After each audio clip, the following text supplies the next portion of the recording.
ऐसा कहा जाता है कि हमारा भाग्य सौर मंडल के 9 ग्रहों से जुड़ा हुआ है।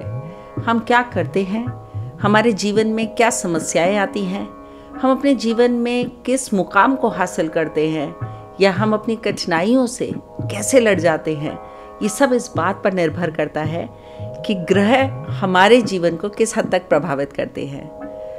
लेकिन मनुष्य का जीवन कर्म प्रधान है, जहाँ भाग्य एक बहुत ही खूबसूरत हिस्सा हमारे जीवन में प्ले करता है। वहाँ ये बहुत इम्पॉर्टेंट है कि हम कर्मों को कितनी इम्पोर्टेंस देते हैं। नमस्कार, मेरा नाम है इति त्यागी और क्वेस्ट फॉर नॉलेज के इस नए एपिसोड में आपका बहुत स्वागत है तारों की दुनिया में। आज मैं आपको लेके चलूँगी 9 ग्रहों की दुनिया में, सितारों के पास, अपने सौरमंडल में। आज हम बात करने वाले हैं कि कैसे भारतीय संस्कृति में वैदिक एस्ट्रोलॉजी की एक बहुत खूबसूरत जगह है।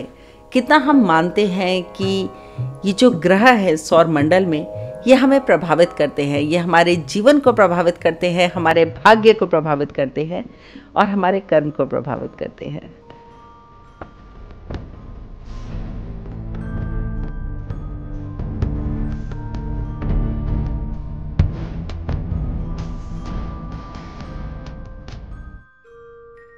कहते हैं कि मनुष्य का जीवन कर्म प्रधान है।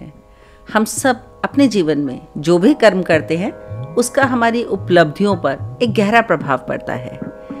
जैसे किसी शेर के मुंह में हिरन अपने आप चलकर नहीं आता, उसको शिकार करने के लिए उठना ही पड़ता है, मेहनत ही करनी पड़ती है। उसी तरह हर प्राणी को अपने जीवन में कर्म करने ही पड़ते हैं। भाग्य सदैव हमारा साथ नहीं देता और भाग्य सदैव एक सा नहीं होता। पर उसके बाद एक और भी सच है, जैसे सांप जहरीला होने के बाद, चीता तेज दौड़ने के बाद कभी जंगल के राजा नहीं कहलाए जाते। हाथी सबसे विशालकाय होने के बाद भी जंगल के राजा की उपलब्धियों को नहीं पा सकता। तो कहीं ना कहीं जो हमारा जीवन है उसके कर्म जो जुड़े हैं वो हमारे भाग्य को निर्धारित करते हैं। वो ये बताते हैं कि जो सम्मान या जो उपलब्धियां हम अपने जीवन में पाते हैं वो किसी कारणवश होती हैं। उसका इस पे कोई निर्भर नहीं करता कि हम कौन से समाज में पैदा हुए, हम कौन सी जाति में पैदा हुए, हम किस धर्म से संबंध रखते हैं। हमारे कर्मों के हिसाब पे हमारे आने वाले जीवन के भाग्यों का लेखा जोखा लिखा गया है। वैदिक ज्योतिष में जिन 9 ग्रहों को सामूहिक रूप से नवग्रह कहा जाता है, उनका हमारे जीवन पर, मनुष्य के जीवन पे एक बहुत गहरा प्रभाव होता है। इन 9 ग्रहों में बहुत खूबसूरती से मैं आपको बताना चाहूँगी जिस ऑर्डर में ये ग्रह आते हैं। उसमें सबसे पहले है सूर्यदेव, फिर आते हैं चंद्रदेव, फिर आते हैं मंगलदेव, फिर आते हैं बुधदेव, फिर आते हैं बृहस्पति देव, फिर आते हैं शुक्र देव, शनि देव और उसके बाद राहु और केतु। 9 ग्रहों की इस श्रृंखला में यूं तो सौरमंडल में राहु और केतु कोई ग्रह नहीं है। ये चंद्रमा के नॉर्थ नोड और साउथ नोड के नाम से जाने जाते हैं।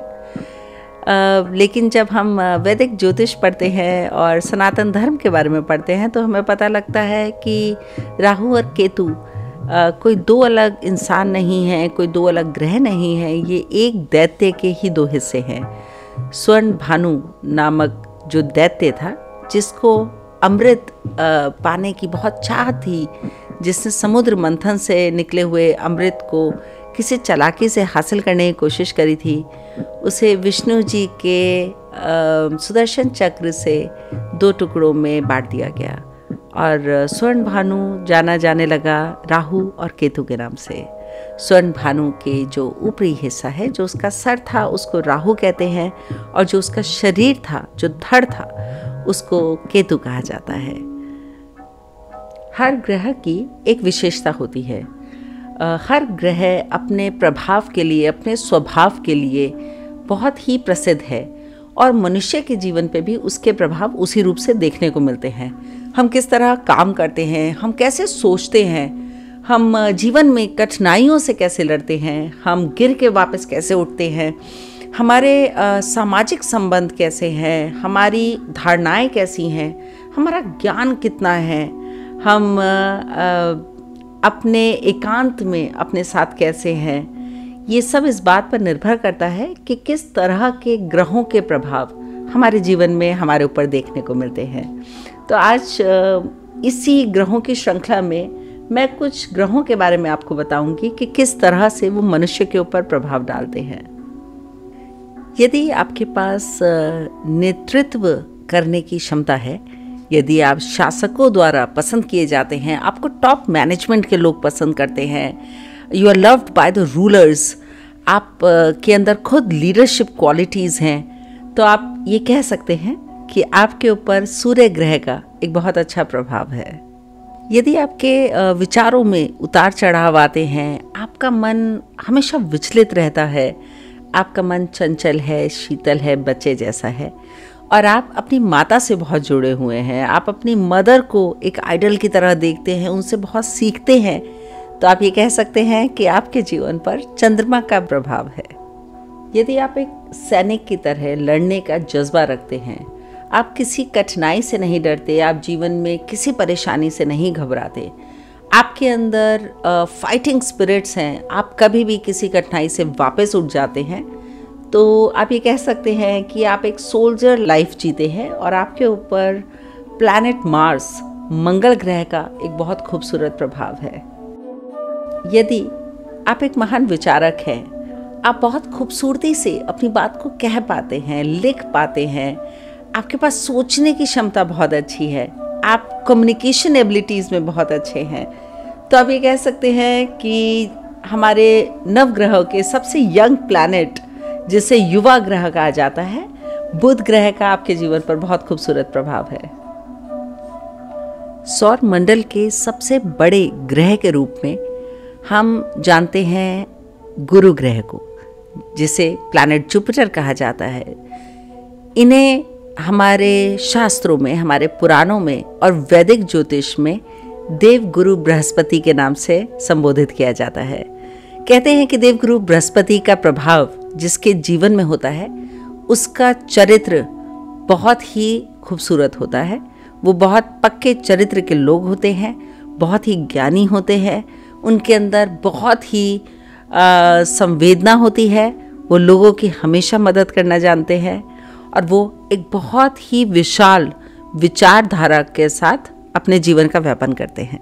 यदि आपको खूबसूरती बहुत पसंद है, आप अपने आसपास की सराउंडिंग्स को बहुत खूबसूरती से रखते हैं, आपको सजना संवरना बहुत पसंद है, आपको खुशबू लगाना बहुत पसंद है, तो आप ये कह सकते हैं कि आपके ऊपर दैत्य गुरु शुक्र का बहुत बढ़िया हाथ है। जैसे बृहस्पति को देवगुरु कहा जाता है, वैसे शुक्र ग्रह को वैदिक ज्योतिष में दैत्य गुरु कहा जाता है। ये अकेले ऐसे ग्रह हैं, ये ऐसे गुरु हैं जिनके पास संजीवनी का आशीर्वाद है, जिनके पास विद्या है संजीवनी की, जिससे किसी का भी जीवन वापस से दान में दिया जा सकता है। इसलिए शुक्र ग्रह को न केवल खूबसूरती, लग्जरी, ब्यूटी के पॉइंट ऑफ व्यू से देखा जाता है, पर इनको ज्ञान की दृष्टि से भी देखा गया है। प्लैनेट सैटर्न, जिसे शनिदेव कहा जाता है, उन्हें न्यायाधीश के रूप में देखा गया है। इनके पास मनुष्य के सभी कर्मों का हिसाब है। शनिदेव सूर्य ग्रह के पुत्र हैं और इनको इसीलिए उच्च श्रेणी में रखा गया है। इन्हें न्याय के देवता के रूप में देखा गया है। हम अपने जीवन में जो भी कर्म करते हैं, जो भी अच्छा या बुरा हमारे जीवन में हमारे द्वारा होता है, उसका कहीं ना कहीं न्याय देने की जिम्मेवारी शनिदेव को दी गई है। तो जब भी हम कहते हैं कि हमारे साथ कुछ गलत हुआ या हमने इस तरह की कठिनाई का सामना करा, तो आप ये जान लीजिए कि आपके पुराने किसी कर्मों के हिसाब के रूप में शनिदेव ने आपके जीवन में उस तरह की स्थिति को उत्पन्न किया है। राहु जहाँ पर हमारी इच्छाओं को दर्शाता है, हमारे अंदर के भावों को दर्शाता है, हमारी डिज़ायर्स को दर्शाता है, एक्सपेंशंस को दर्शाता है, वहीं केतु हमारे मन की शांति को दर्शाता है। केतु अध्यात्म का ग्रह है। ये हमारे जीवन में बहुत हद तक ही निर्धारित करता है कि हम कब अपने जीवन में मोक्ष के रास्ते पर आगे बढ़ेंगे। तो क्वेस्ट फॉर नॉलेज में आज वैदिक ज्योतिष पर मेरे से बस इतना ही। आज आपने मेरे से समझा कि कैसे ग्रह हमारे जीवन को प्रभावित करते हैं, हमारी पर्सनालिटी को प्रभावित करते हैं। तो मुझे उम्मीद है कि अब आप अपने आसपास देख सकते हैं, आप जान सकते हैं कि कोई भी किस तरह से समाज में पेश आता है, तो किस तरह के ग्रहों का उनके ऊपर प्रभाव है। मैं इसी तरह कुछ खूबसूरत रिसर्च, कुछ इंटरेस्टिंग टॉपिक्स लेकर आपके समक्ष आती रहूँगी। आज आप मुझे इतने पर ही इजाज़त दीजिए। नमस्कार।